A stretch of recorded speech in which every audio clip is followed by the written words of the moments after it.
संतोष जगदाले जी जो पहलगाम हमले में आतंकवादियों का शिकार बने थे, पुणे से उनका परिवार इस समय हमारे साथ, उनकी बेटी और पत्नी यहाँ पर हैं। मिसेस जगदाले, आप अपनी बिटिया के साथ हैं, हम आपके साथ हैं, पूरा देश आपके दुख में आपके साथ है। इन आतंकवादियों के मारे जाने के बाद क्या आपको थोड़ी सी मैम राहत मिली? आप थोड़ा अपने पति के लिए इसे इंसाफ मानती हैं?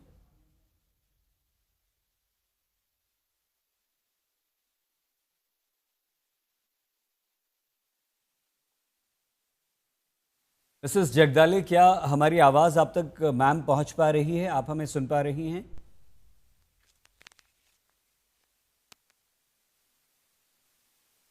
आप दोनों में से किसी को भी हमारी आवाज आ रही है? हमें सुन पा रहे हैं आप लोग? हाँ हाँ, हमें आपकी आवाज़ आ रही है, आपको हमारी आवाज़ मिल रही है? हम आपको सुन पा रहे हैं। कल ऑपरेशन महादेव चलाकर हमारी सेना ने उन आतंकवादियों को, जिनका शिकार आपके पिता भी बने थे, उसका हम सबको, पूरे देश को बहुत अफसोस है। हम आपके दुख में आपके साथ हैं। उन्हें मार गिराया गया है। आपको लगता है कि आपको थोड़ी राहत मिली है? इनका यही अंजाम होना चाहिए था इन आतंकवादियों का? जी, मुझे थोड़ी बहुत राहत मिली है, मुझे और मेरे परिवार को, और शायद उन 25 लोगों के परिवारों को भी मिल गई होंगी। मुझे लगता है कि पूरी शांति और पूरा जस्टिस तब मिल जाएगा जब सारे के सारे जो उस अटैक में इन्वॉल्व थे और जो इसका मास्टरमाइंड है, उन सबको भी जब मार दिया जाएगा और टेररिज्म पूरा ख़त्म किया जाएगा, तो मुझे लगता है उस वक्त ये ऑपरेशन हम लोग कंप्लीट हुआ ऐसा बोल सकते हैं और जस्टिस पूरी तरह से सर्व हुआ ऐसा कह सकते हैं। और मैं इसके लिए अपनी गवर्नमेंट और आर्म फोर्सेस का तहे दिल से शुक्रिया करना चाहूँगी कि उन्होंने ऑपरेशन सिंदूर पहले करवाया, उसके बाद कल ऑपरेशन महादेव जो श्रावण सोमवार के पहले दिन किया गया, जो हिंदुओं के लिए एक बहुत बड़ी बात है।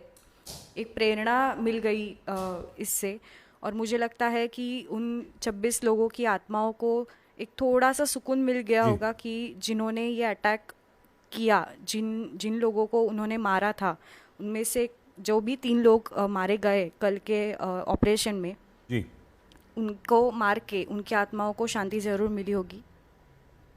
हम समझ पा रहे हैं, आप बोल भी नहीं पा रही हैं। हम फिर से आपसे कह रहे हैं कि हम भी आपके साथ हैं, पूरा देश आपके साथ है। हमारी साथी अंजना भी आपसे बात करेंगी। मम्मी को भी ढांढस बंधाइएगा आप। लेकिन हम भी ये चाहते हैं आप ही की तरह कि एक एक आतंकवादी जब तक ख़त्म ना हो जाए तब तक आपको और हमें संतोष ना मिले। मम्मी क्या कहना चाहेंगी? मिसेस जगदाले, आपको थोड़ी सी राहत मिल रही है मैम? हाँ हाँ, थोड़ी सी राहत तो मुझे मिल गई, क्योंकि 3 महीने से मैं ये राह देख रही थी कि कब कब ये आतंकवादी मारेंगे, कब हमारी सरकार इस पर काम करेगी। तो कल जब श्रावण का पहला सोमवार था, मैं महादेव की भक्त हूँ और महादेव से मैं प्रार्थना कर रही थी कि मुझे कब जस्टिस मिलेगा, कब मुझे न्याय मिलेगा। मेरा इनोसेंट पति जो किसी के बीच में नहीं था, हम लोग जो इतने सारे लोग घूमने गए थे और हमारे साथ ये अतिरेकी ये टेररिस्ट आकर हम लोगों को मारा, मेरे पति को और बाकी सब लोगों को मारा। तो मैं भगवान से ही प्रार्थना कर रही थी कि क्यों क्यों हम लोगों ने तो क्या बिगाड़ा था किसी का। पर जब कल दोपहर को जब मुझे समझ में आया, न्यूज़ आई कि ऑपरेशन महादेव नाम देकर ये टेररिस्ट 3 जो टेररिस्ट मिले उनको मारा, तो मुझे मन में थोड़ी शांति हुई और मैं भगवान के सामने अपनी रो पड़ी कि आपके पास है, अंधेर नहीं, देर है पर अंधेर नहीं है। तो मैं सोच रही थी कि ये जो नाम दिया है ना सरकार ने, अपनी आर्मी ने, ऑपरेशन महादेव, ये बहुत सही नाम है, क्योंकि महादेव का ही एक अवतार होता है रुद्र, रुद्र जो राक्षसों का संहार करता है। तो ये बहुत सही नाम है, मैं ये सोचती हूँ। और मुझे थोड़ी सी राहत मिली, कल मैं थोड़ा सो पाई और मैं चाहती हूँ कि मेरे पति की आत्मा को भी तभी शांति मिलेगी कि पूरे टेररिस्ट जो 6 थे पूरे के पूरे मर जाए। जब उनका खात्मा होगा तभी उनको शांति मिलेगी। और मुझे मालूम है अपनी सरकार और अपनी हमारी आर्मी जिन पर मुझे बहुत प्राउड फील है, तो वो ये काम ज़रूर करेंगी और हमें पूरे के पूरा जस्टिस दे ही देंगी। हमारी भी ये प्रार्थना रहेगी कि जगदाले जी की आत्मा को शांति मिले। जैसा आप भी बता रही हैं, आपने कहा बहुत दिनों बाद आप सो पाई हैं। क्या आप लोगों को लग रहा है कि अब न्याय की जो राह है वो करीब है और जस्टिस जिसे कहते हैं वो होता हुआ दिख रहा है? ऑपरेशन सिंदूर अपनी जगह था, हमने आतंक के जो हेडमास्टर है उस तक हमारी सेना पहुंची, लेकिन जिन लोगों ने जान ली ये सब तो आप लोगों ने अपनी आंखों के सामने देखा होगा। आप लोगों के लिए शायद ये मोमेंट ऑफ रेकनिंग है जब आपको लग रहा होगा कि हाँ, जिनको हमने अपनी आंखों के सामने देखा था गोलियां दागते हुए, अब वो भी मारे जा रहे हैं। हाँ, और कल जब मैंने वो उनके पिक्चर्स देखे, हाँ। जैसे उनके सर फूटे हैं, कहा उनके खून निकला है, वैसे ही उन लोगों ने भी हमारे लोगों को मारा था। किसी का ब्रेन बाहर निकला था, किसी की आंखें बाहर निकली थी। मैंने वो फोटो है ना मेरे पति के फोटो के सामने दिखाई उनको कि देखिए जैसे आपको मारा ना उन लोगों ने, वैसे ही हमारे आर्मी ने उनको मारा है। मुझे बहुत सुकून मिला वो देखकर।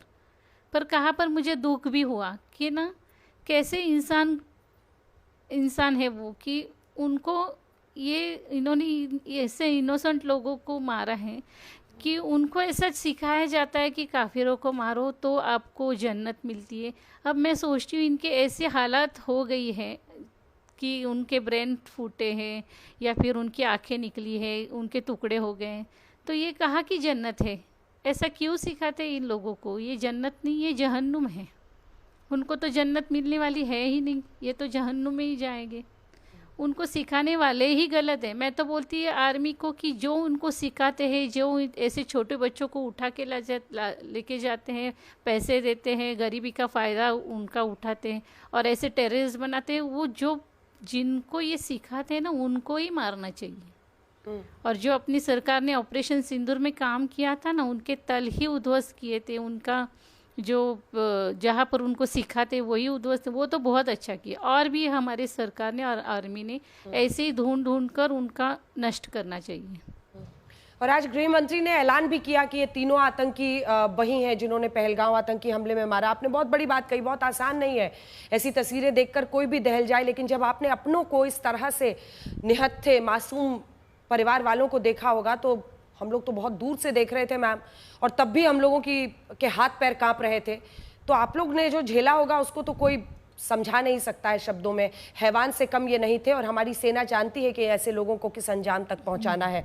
लेकिन मेरा अगला सवाल आपसे यह है कि इसी देश की संसद में 2-3 बातें और उठी हैं जिसमें बार बार ये कहा जा रहा है कि धर्म पूछकर वहां लोगों को मारा जा रहा था। ये क्यों बार बार बता रहे हो? आप लोग तो वहां पर मौजूद थे, ऐसे लोगों को क्या जवाब देंगे? क्योंकि नहीं, मैं तो वहाँ पर थी, वो सामने आया, मुझे पहले मुझ पर राइफल उसने सामने मेरे रोक दी और मुझे बोला कि चल उठ तू। तो मैंने पूछा उनसे कि क्या हुआ भैया, आप लोग हमको क्यों मार रहे? क्योंकि सामने वाले लोगों को मारकर आते वक्त मैंने उसको देखा था। वो सामने आकर फिर मेरे पति को उसने राइफल टांग कर बोला कि ये चल उठ चौधरी। तो चौधरी क्यों बोला? क्योंकि मेरे पति तो गोरे थे, ऐसे एकदम ब्राह्मण जैसे गोरे अच्छे से थे, तो उनका वो गुस्सा होगा कि ये दिख रहा है, हिंदू है ना, दिख रहा है। तो फिर उनको साइड में लेकर बोला कि आप लोगों ने हमारा मजहब खराब करके रखा है, आपने मोदी को सर पे चढ़ा के रखा है। आपको अजान आता है कि अजान पढ़ो? अभी अजान तो मुस्लिम लोगों में पढ़ा जाता है, तो यानी कि वही हुआ ना कि तुम हिंदू हो, अजान पढ़ो।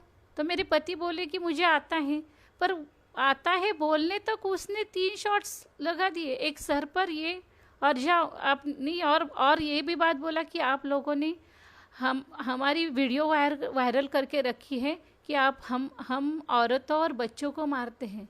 तो हमने बोला कि नहीं, हमने ऐसा कोई वीडियो नहीं देखा। मेरे पति ने भी बोला, मैंने भी बोला, और हम लोग उनको बोल रहे थे कि आप मत मारो, अजान पढ़ो। बोलने के बाद उन्होंने कुछ सुना तो नहीं, पर 3 बुलेट्स मेरे पति को मार दी और तुरंत आकर गणपति जी को लात मार दी उनके पैरों पर और उठ बोला, और नहीं उठे तो उनके पीछे से सर पर गोली मार दी कि उनकी आँख बाहर आ गई थी। तो धर्म पूछकर ही मारा है। हम लोगों को ट्रोल किया गया कि ऐसा बताया गया कि बाद में कुछ पॉलिटिशियन ऐसे बोले कि उनको कहाँ वक्त था धर्म पूछने का। अरे हम जो सबके स्टेटमेंट्स लिए गए ना, तो उनमें सबने यही बताया कि सबको धर्म पूछकर मारा है। तो हम वही बोल रहे कि हमको धर्म पूछकर ये मारा। मैम, एक और सवाल उठ रहा है, क्योंकि बहुत सारे सवाल हैं इस वक्त, लेकिन आप लोगों ने जो हिम्मत दिखाई है, न्याय के लिए जो इंतजार किया है, बहुत धन्यवाद।